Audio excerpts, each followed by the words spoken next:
favorite things about neuroscience is that it's what I call the humanities of the hard sciences. Because you have the hard sciences. I mean, we talk about phosphorylation cascades and second messengers and cellular effects. But it's all in the service of something bigger and quite beautiful.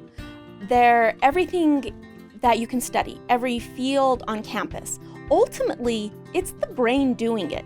Political science is the study of how many brains act in communities politically, right? Art or music ultimately comes down to what the human brain produces and what it perceives as beautiful. So when the Neuroscience Center needed art to decorate the walls of its new office, it seemed pretty natural to me to think that the skills of the neuroscience major student, particularly different than other students, might be there and ready to recognize the beauty of the brain and what it can produce. My background is medical, and I have a lot of students who are pre-medical students themselves. And I think a lot of people who choose neuroscience as a major do so because they heard it was a good pre-medical major. It overlaps with a lot of the requirements for medical school prereqs. And that's fine. I like that because that's my background too.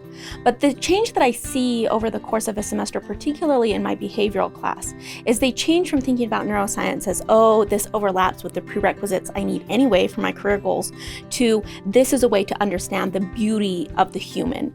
And I think that brains learn what they think is beautiful.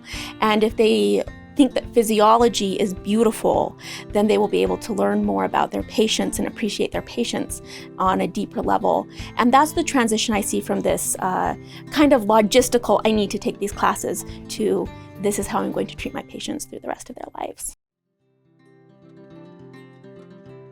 Well, I hope that what students gain an appreciation for is what we call neurodiversity. The fact that brains all do amazing and miraculous things, but they are all different than each other.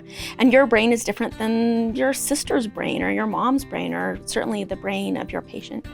And that a lot of their behavior arises out of real differences that I think need to be understood not just as being physically real, but also kind of beautiful. That we have this organ which is both interface with spirit and our interface with the world that makes us all really different people.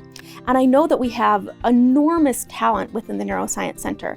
And I wanted to also encourage students to make that connection for themselves, to see that even when they're maybe torturing themselves memorizing phosphorylation cascades, that it really is supposed to be a little puzzle piece of something much more big and beautiful.